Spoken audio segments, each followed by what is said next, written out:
Buenas noches, ingeniero Cogollo. A continuación voy a sustentar el webinar de gratuito de cómo hacer la tesis paso a paso.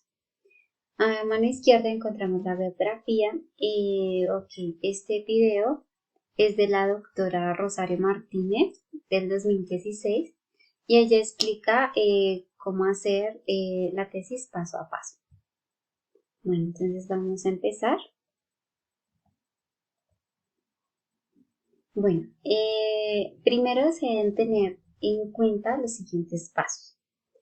Primer paso, elegir el lugar. El lugar puede ser un colegio, un hospital, una empresa, en donde vamos a hacer nuestro trabajo de investigación. Segundo, las personas. Entonces, las personas, si son alumnos, son pacientes, son trabajadores, son clientes o máquinas. Ahora, tres, debemos decir cuál es el problema. Si hay bajo rendimiento académico, si hay malos entendidos entre trabajadores de la salud, si hay baja motivación, eh, si hay problemas de tiempos para la producción de algo. Entonces, el problema, identificar el problema.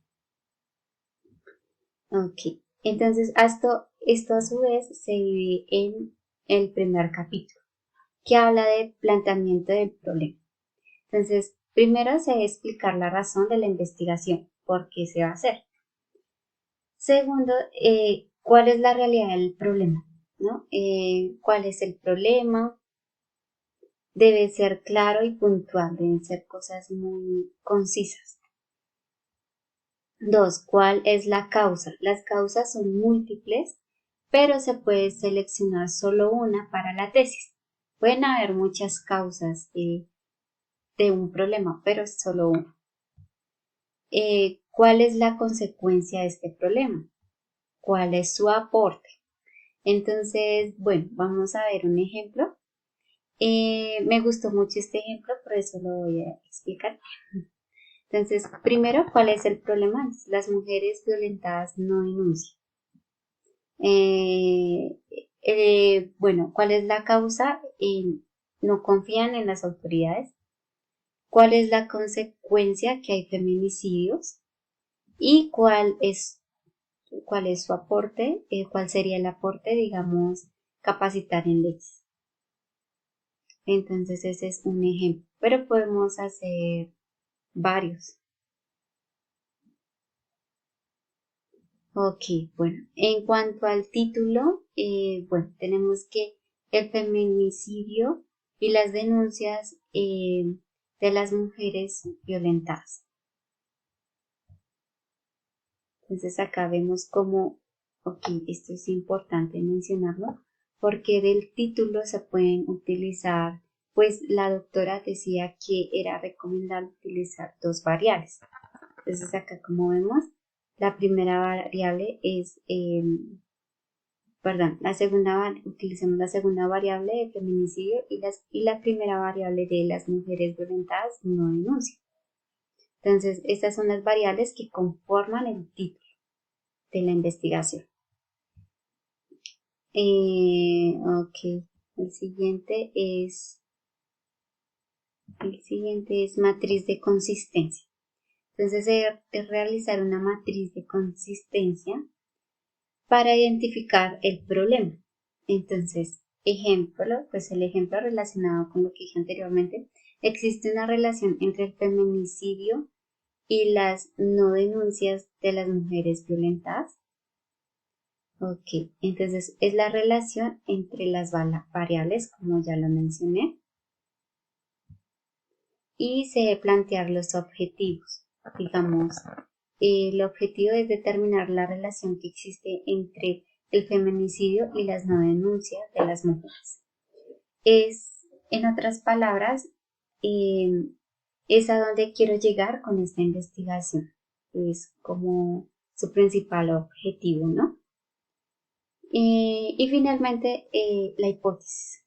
Entonces, para este ejemplo, existe una relación entre el feminicidio y las no denuncias de las mujeres. Entonces, es una respuesta tentativa a la pregunta de investigación. Es la respuesta. Ok, en el capítulo 2, entonces, hablaron del marco teórico. Pues primero, se debe tener en cuenta los antecedentes, que son tesis anteriores. Entonces, ella nos sugiere buscar en Google Académico o en Alicia Consitic tesis internacionales para basarnos en las tesis, ¿no? Ok, entonces redactar. Entonces, ejemplo, apellido del autor, año, título, resultado. Ok, podemos también consultar bases teóricas, ¿no?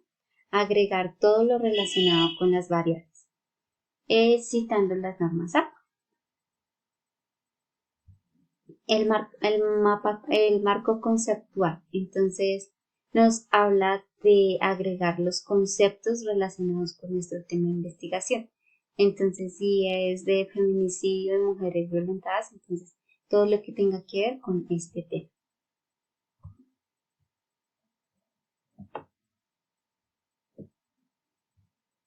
Ok, entonces el siguiente capítulo. Bueno, en el capítulo 3 vamos a hablar, hablaron del tipo y diseño de investigación. Entonces, en cuanto al tipo, tenemos si es básico o aplicado. Y el diseño tenemos los diferentes alternativas que hay.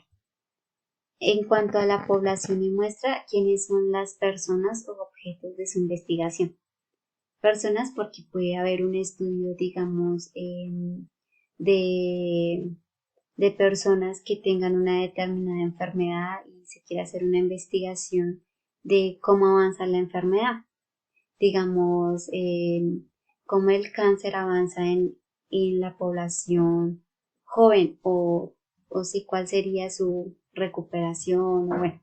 Y en cuanto a muestra, entonces son muestras de cosas, ¿no? De objetos o digamos los biólogos y toman muestras pues específicas para realizar su investigación. Bueno, también tenemos en cuenta los instrumentos que vas a utilizar para tu investigación. Entonces, ¿qué voy a utilizar? ¿Qué instrumentos voy a utilizar para esta investigación? Entrevistas o voy a utilizar, digamos, si los biólogos utilizan estos tipos de muestras, entonces se utilizan el microscopio, bueno, y sus elementos para hacer este tipo de investigación, bueno, entre otras cosas. El procedimiento es paso a paso de qué vas a hacer. Entonces, ¿qué voy a hacer? Si tengo este problema, entonces, ¿qué voy a hacer con este problema? No, voy a hacer tal cosa, voy a implementar otra. Eh, digamos, si hay demoras en una producción, entonces, bueno, voy a hacer un estudio de tiempos, por qué se demora la producción y con esto voy a saber a qué se debe que se demore. Ok, y en las recomendaciones tenemos primero identificar puntualmente el problema. Segundo, adherirse a una teoría. Y tercero, el diseño. El diseño del trabajo. Es súper importante. Ok, y listo. Básicamente de eso trata el primer video que hace parte del parcial del segundo corte. Listo, profe, muchas gracias.